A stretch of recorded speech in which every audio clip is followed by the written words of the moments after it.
إلا الله لا إله إلا الله لا.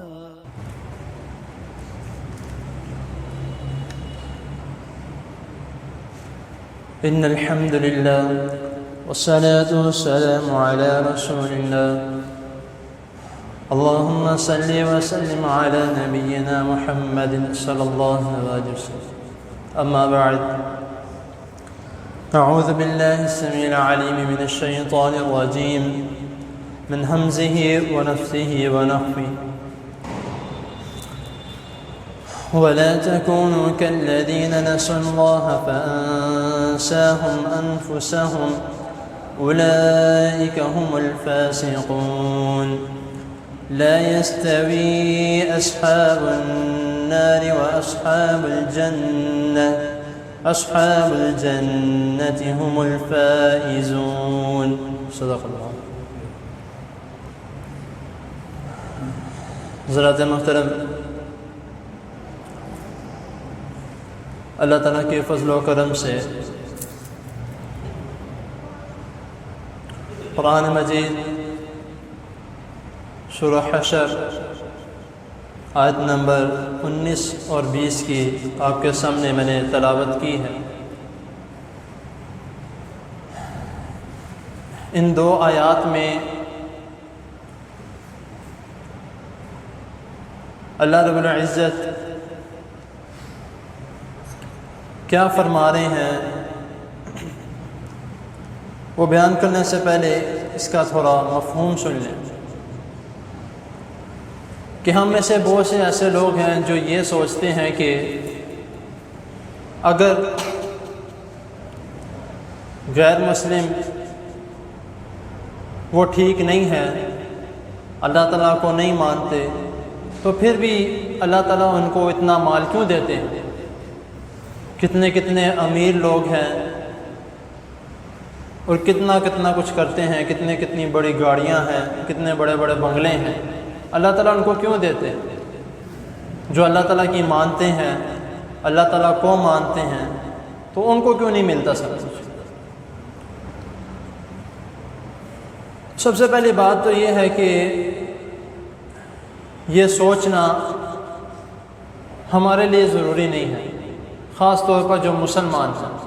وہ کیونکہ اس بات کا جواب اللہ رب العزت نے قرآن مجید میں کئی مقامات پہ دیا،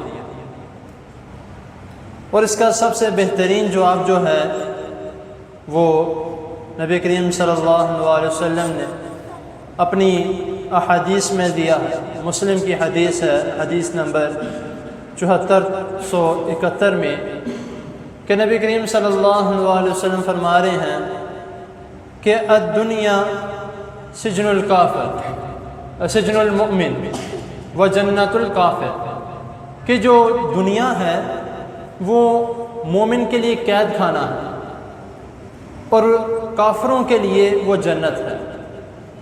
اب اس کا مطلب کیا ہے؟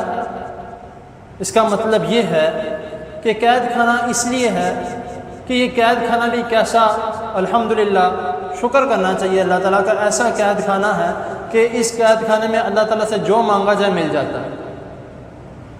تو قید خانہ اس لیے ہے کہ انسان اس میں اپنی مرضی نہیں کر سکتا. اپنی مرضی سے مراد کہ جو اللہ تعالیٰ نے حرام کیا ہے وہ اپنی مرضی سے اپنے اوپر حلال نہیں کر سکتا. جو اللہ تعالیٰ نے حلال کیا ہے اس کو حرام نہیں کر سکتا. جو اللہ تعالیٰ نے احکامات اس پر نازل کیے ہیں یا اس کے لیے جو بنائے ہیں ان کو اپنے مرضی سے توڑ پھوڑ نہیں کر سکتا کہ یہ مان لیا یہ نہ مانا. تو جن اعمال سے اور جن احکامات پر اللہ تعالیٰ نے ہمیں روکا ہے، اگر ہم اس پر رک جاتے ہیں تو قیامت والے دن وہ سارے ہمارے لیے کھلے ہیں انشاءاللہ تعالیٰ. جب ہم جنت میں جائیں گے، شراب ہم پہ حرام ہے، تو انشاءاللہ تعالیٰ جب قیامت والے دن اللہ تعالیٰ کے پاس جائیں گے، انشاءاللہ اللہ تعالیٰ ہم سب کو جنت میں بھیجے، جنت الفردوس اللہ تعالیٰ ہم سب کو عطا کرے. تو جب ہم وہاں پر جائیں گے تو انشاءاللہ ہمیں سب کچھ ملے گا. تو یہ سب کچھ کافر نہیں مانتے، وہ کہتے ہیں جو بھی ہے ہمارے لیے دنیا میں ہی ہے. اور آج کل کافر تو کافر ہی، مسلمان بھی یہ کام کرنے لگ گئے کہ مسلمانوں کے بس وہ سمجھتے ہیں کہ جو بھی ہے ہمارے لیے اس دنیا میں ہے، پتہ نہیں آگے جا کے کچھ ملتا ہے کہ نہیں ملتا۔ ان کو اگر یہ کہا جائے کہ بھائی آپ مسلمان ہو، نماز پڑھا کرو، آپ روزہ رکھا کرو، کہتا روزہ رکھنے کی یا نماز پڑھنے کی ضرورت ہی نہیں ہے، بغیر اس کے بھی مجھے سب کچھ مل رہا ہے۔ تو اگر بغیر نماز پڑھے اور بغیر روزے رکھے یا اللہ تعالیٰ کے احکامات پر عمل کیا آپ کو سب کچھ مل رہا ہے تو فکر کرنی چاہیے۔ ایک مسلمان کو اگر بغیر اس کے نماز پڑھے، روزے رکھے یا اللہ تعالیٰ کے احکامات پر عمل کرے ہوئے سب کچھ مل رہا ہے تو اس کو فکر کرنی چاہیے۔ وہ کس وجہ سے؟ کہ وہ اس وجہ سے کہ اللہ تعالیٰ فرما رہے ہیں، جو میں نے ابھی شروع میں آیت کریمہ آپ کے سامنے تلاوت کی ہے کہ وَلَا تَكُونُوا كَالَّذِينَ نَسُوا اللَّهَ، کہ نہ ہو جاؤ ان کی طرح جنہوں نے اللہ تعالیٰ کو بھلا دیا۔ اب ہمارے مسلمانوں کا بھی یہی کام کہ اللہ تعالیٰ کو ہم بھول چکے ہیں، دنیا داری میں ہم مگن ہیں۔ پھر اللہ تعالیٰ کیا فرمانا فَأَنسَاهُمْ أَنفُسَهُمْ، کہ ہم نے ان کو ایسا بھلا دیا کہ وہ خود کو بھی بھول چکے ہیں۔ فَأَنسَاهُمْ أَنفُسَهُمْ، کہ ان کو ہم نے ایسا بھلا دیا کہ وہ خود کو بھی بھول چکے ہیں۔ دنیا داری میں اتنے مشغول ہو چکے ہیں، اتنے غافل ہو چکے ہیں اپنی منمانی کرنے میں، اپنا جو بھی کرنا چاہیے اس کو وہ سب کچھ چھوڑ کے جو اللہ تعالیٰ نے حکم دیا اپنی منمانی۔ تو اس وجہ سے اللہ تعالیٰ نے ان کو بھی بلا دیا کہ تم جو ہو بس ختم۔ تو آگے اللہ تعالیٰ فرما رہے ہیں اولئک هم الفاسقون، یہی لوگ فاسق یعنی نافرمان۔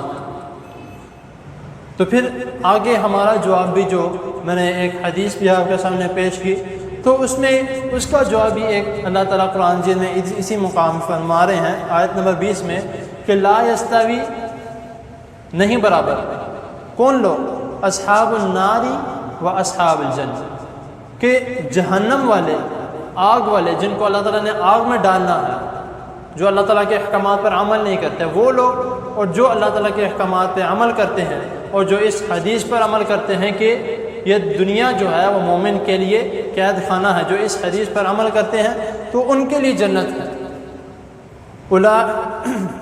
اصحاب الجنت هم الفائزون، اللہ تعالیٰ اب کیا فرما رہے ہیں کہ جو جنت والے ہیں، صاحب جنت ہیں، حقیقت وہی کامیاب ہیں۔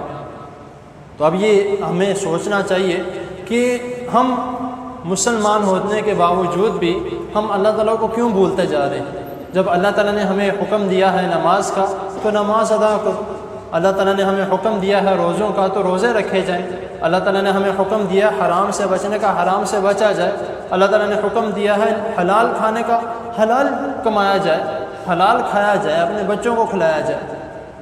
تو یہ ہمیں اس کے بارے میں سوچنا چاہیے، نہیں تو پھر یہی ہوگا فَأَنسَاهُمْ أَنفُسَهُمْ، کہ ہم اپنے آپ کو بھی بھول جائیں گے دنیا داری کے، اور کہ مال کما لے، حلال ہے یا حرام ہے، جس طرح کا مرضی ہو، بس دنیا داری کما لے، دنیا میں ہی سب کچھ چل جائے، آخرت میں دیکھی جائے گی۔ آج کل کسی کو منع کرو نا کہ بھائی کچھ نماز ادا کیا کرو، یہ وہ کہتا ہے آگے پتہ نہیں کیا ہونا ہے، اگلے کا صاحب آگے دیکھے تم اپنا دیکھو ہم اپنا دیکھیں۔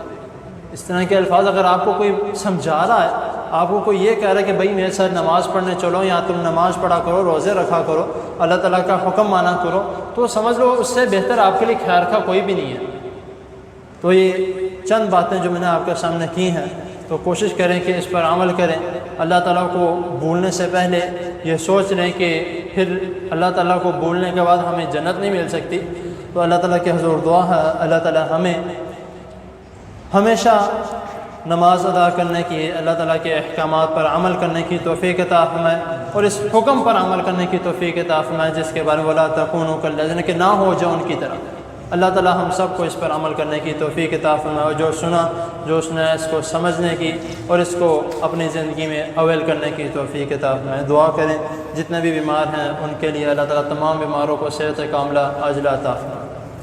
الحمد للہ رب العالمین والعاقبۃ للمتقین، اللهم صل على محمد وعلى آل محمد كما صليت على إبراهيم وعلى آل إبراهيم إنك حميد مجيد، اللهم بارك على محمد وعلى آل محمد كما باركت على إبراهيم وعلى آل إبراهيم إنك حميد مجيد، ربنا آتنا في الدنيا حسنة وفي الآخرة حسنة وقنا عذاب النار، ربنا ظلمنا أنفسنا وإن لم تغفر لنا وترحمنا لنكونن من الخاسرين، اللهم اشف مرضنا ومرضى المسلمين، اللهم اشف مرضنا ومرضى المسلمين، اللهم اعز الاسلام والمسلمين، اللهم انصر الاسلام والمسلمين، اللهم انا نعوذ بك من جهد البلاء ودرك الشقاء وسوء القضاء وشماتة الأعداء. اللهم إنا نعوذ بك من زوال نعمتك وتحول عافيتك وفجاءة نكمتك وجميع سخطك.